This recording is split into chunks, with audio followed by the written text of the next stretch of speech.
All right, welcome back to the F1 Debrief podcast. I know it has been a hot minute since we've last talked.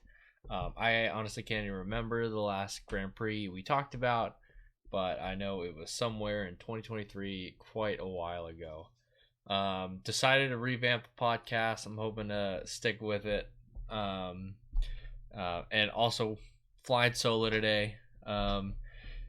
It just got so busy with schedules, all of us, we were still in school and new jobs and everything. Anywho, enough of the chit chat. Today we're back. We're talking about the Japanese Grand Prix. Um, excuse me. We're talking about the Japanese Grand Prix, and I thought it was a pretty good one. I thought there was quite a bit of action on track. Some really good overtakes by Sergio Perez, Yuki Tsunoda. Overall, I thought it was a pretty good race.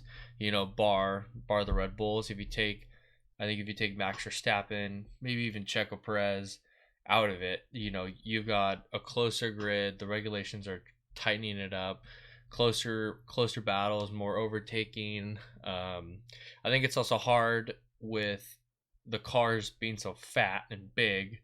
um, I think every year as we progress, the cars seem to get a little heavier and a little bit bigger.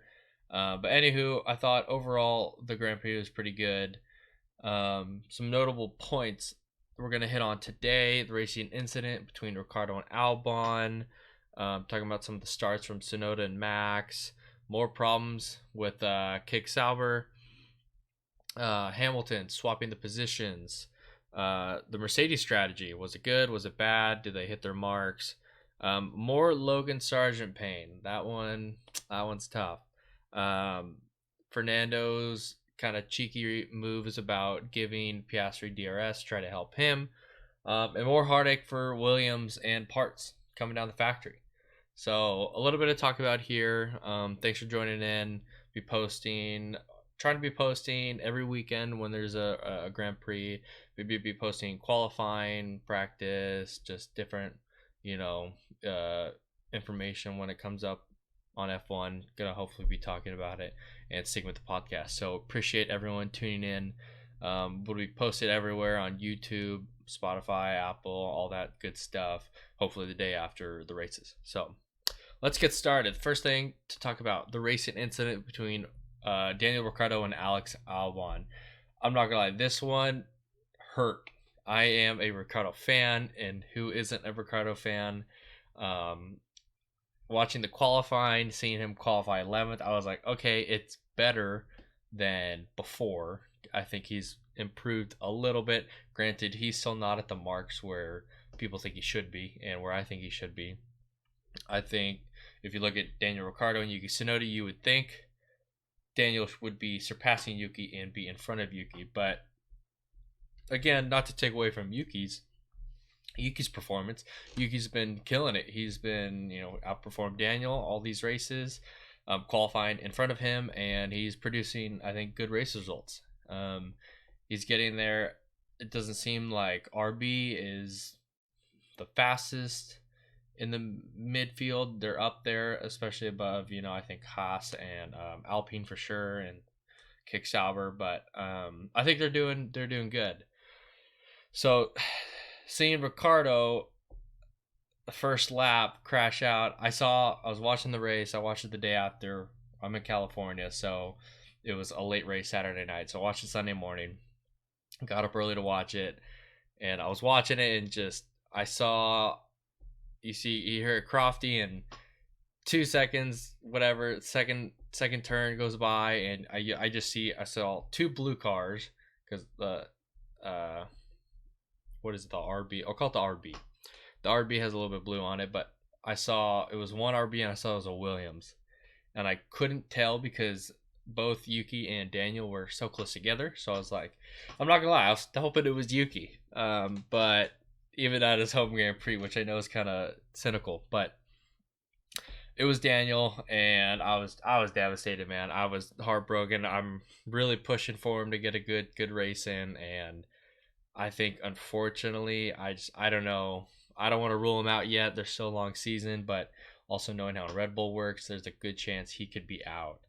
Um, and so we'll see where his seat goes. But talking about the incident itself, I think it is a racing incident. I think it was very unfortunate for both of them, especially Albon. I mean, definitely no fault to Albon. He had started with the softs. Daniel started with the mediums, and you could see Daniel struggling with the car and just couldn't get any grip. And Alex was he had the grip and he had speed coming up behind him, and obviously you see him going up around the outside. I don't think Daniel intentionally, went over to the side. Yes, he had room on the left, but also when you look on his onboards, he was looking to the left and he saw the Aston Martin coming up. So I think in his mind, he went to the outside, wanted to take the racing line. And of course, Albon was there, nowhere to go. And of course, once Albon hit Daniel, Daniel hit Albon, vice versa, whatever. Daniel spun instantly, and Albon still was going straight. But once he got onto the gravel, there was no stopping that car, no getting it back on track. So, very unfortunate for both of them. And I think this leads perfectly into more Williams troubles. He got Australia. Okay, Alex demolishes that car, breaks the chassis, takes Logan's car. Okay, and just demolishes Logan's confidence. Um, and so then you have Logan coming into this weekend, and shoot, if I was Logan, I would be like, the team doesn't have any faith in me. Like, when you're in Australia and you say, I didn't even crash the car and I'm not even getting to drive, I I would be pretty pissed off. But so hopefully, I was hoping he would come back with some vengeance. But and then you've got him crashing. I think it was an FP1, I believe. Correct me if I'm wrong, but I think it was FP1. It crashes, and I was just like, oh my gosh, more pain from Logan. That didn't go good. And then, of course, now you've got the Albon crash again. No fault of his own. Very unfortunate, everything that happened. But I mean, in these two races, Williams have already had to put whoever knows how much money into the team and into the car and fixing it up, late night hours at the factory. So I just think they're going to be struggling here, and they're going to be telling both their drivers that they're going to need to probably play cool. We're still only 4 races into the season. There's a lot of racing ahead. So they're going to definitely have to stick it out for the long haul. And I'm hoping Logan can somehow find performance. As an American and watching an American driver, all the Americans want an American driver in the sport. And unfortunately, I just don't think we are getting that with Logan. He's just, Formula One is a cutthroat sport, right? And so you either make it or you don't. You sink or you swim. I mean, we're seeing that with Daniel right now too. So with Logan, I think there was high hopes. He did good in the lower formulas. Didn't really watch much of that, but coming in, I thought he could do well and be good against Alex. But I mean, Alex has just really proven that Logan doesn't have the pace, and especially even this race, I think he was having a decent race. He had some good overtakes. I think he was fighting in the P13-14 range at some point.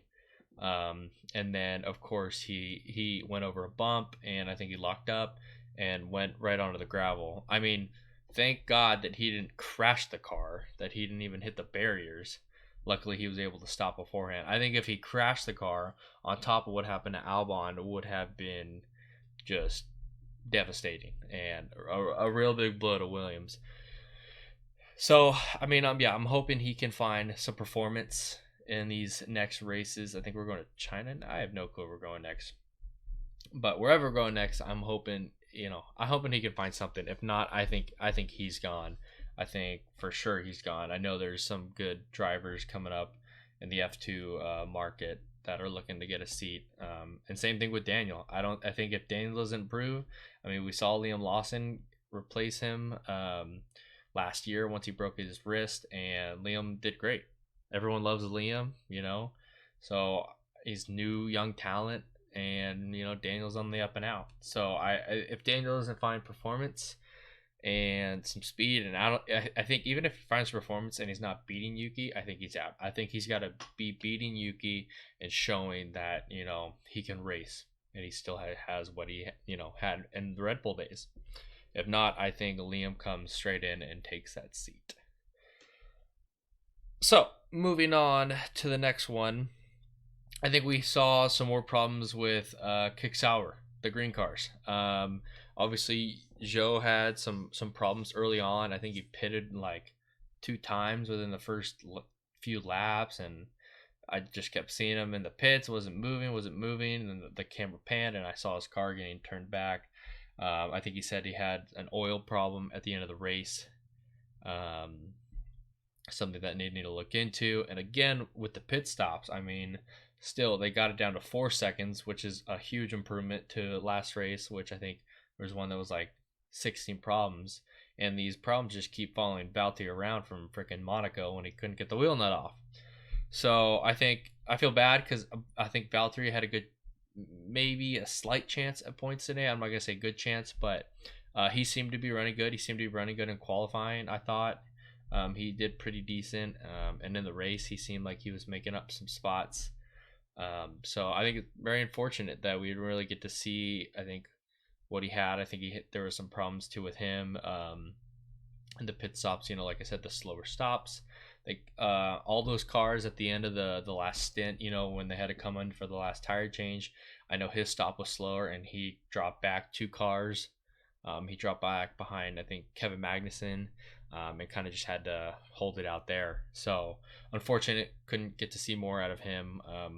Really love Valtteri, so I'm hoping he can get some more performance later on in the season.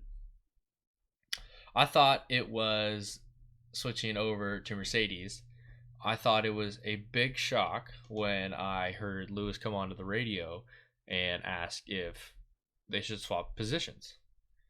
Because even if, at least I would think, even if you're any driver, even if you are slower, I don't think most people would say let's swap positions. Granted, I think Lewis knows. I mean, we've seen Lewis all season.